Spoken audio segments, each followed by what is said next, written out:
সম্মানিত দেশবাসী ও মুক্তিকামী ছাত্র জনতা, শহীদের রক্তের বিনিময়ে ছাত্র নাগরিকের অভ্যুত্থানের মাধ্যমে আমরা যেই ফ্যাসিস্ট হাসিনার পতন ঘটিয়েছি এবং একটি নতুন বাংলাদেশের আকাঙ্ক্ষা করছি, তাকে নস্যাৎ করতে বিভিন্ন শক্তি ইতিমধ্যে তৎপর হয়েছে এবং নানা ধরনের ষড়যন্ত্র এবং পরিকল্পনা করা হচ্ছে। আমরা মুক্তিকামী ছাত্র জনতার পক্ষ থেকে স্পষ্টভাবে বলতে চাচ্ছি যে এই বাংলাদেশকে ফ্যাসিবাদী রেজিম থেকে মুক্ত করার জন্য এবং একটি নতুন বাংলাদেশ, জনগণের বাংলাদেশ প্রতিষ্ঠার জন্য সকল ধরনের ষড়যন্ত্রকে নস্যাৎ করার জন্য, প্রতিহত করার জন্য বাংলাদেশের ছাত্র জনতা কিন্তু সদা প্রস্তুত রয়েছে। আমরা দেখতে পাচ্ছি নানান জায়গায় লুটপাট, সহিংসতা এবং সাম্প্রদায়িক হামলার মতো ন্যাক্কারজনক ঘটনা ঘটছে। আমরা এর তীব্র নিন্দা জানাচ্ছি এবং আমরা মুক্তিকামী ছাত্র জনতার প্রতি আহ্বান জানাচ্ছি যে এই ধরনের ঘটনাকে প্রতিহত করার জন্য আমাদেরকে প্রস্তুত থাকতে হবে, আমাদেরকে দায়িত্ব নিতে হবে।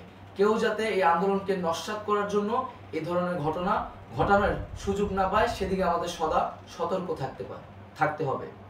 আমরা আরো দেখতে পাচ্ছি যে রাষ্ট্রপতি গতকাল বলেছিলেন যে অনতিবিলম্বে তিনি জাতীয় সংসদ বিলুপ্ত করবেন, কিন্তু আমরা এখনো দেখছি যে একটি অভ্যুত্থানের পরেও এই ফ্যাসিস্ট হাসিনার জাতীয় সংসদ রয়ে গেছে।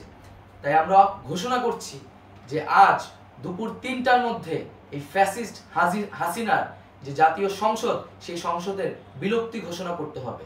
যদি আজ বিকাল ৩টার মধ্যে এই জাতীয় সংসদের বিলুপ্তির ঘোষণা না আসে, তবে আমরা কঠোর কর্মসূচি দিতে বাধ্য থাকব। এছাড়া বন্ধুগণ, সবার জন্য আমরা জানাচ্ছি যে আমাদের যে অন্তর্বর্তীকালীন সরকারের কথা আমরা বলেছি, সেই সরকারের প্রধান উপদেষ্টার নাম আমরা ইতিমধ্যে ঘোষণা করেছি এবং এই সরকারের অন্যান্য উপদেষ্টা সহ সামগ্রিক রূপরেখা আমাদের প্রস্তুত রয়েছে। আমরা খুব শীঘ্রই সেই রূপরেখাটি জাতির সামনে উপস্থাপন করব। আমরা বাংলাদেশে স্থিতিশীলতা চাচ্ছি, সমাজে ন্যায় বিচার চাচ্ছি, সেজন্য কার্যকর পদক্ষেপ নিতে হবে এবং তার প্রথম পদক্ষেপটি হতে হবে এই জাতীয় সংসদ ভেঙে দেওয়া। এবং সবার প্রতি আহ্বান থাকবে, আপনারা শান্তিপূর্ণভাবে অবস্থান রাখুন, শান্তিপূর্ণভাবে এবং অহিংসভাবে এবং সকল পরিকল্পনাকে, ষড়যন্ত্রকে নস্যাৎ করার জন্য সদা সতর্ক থাকুন।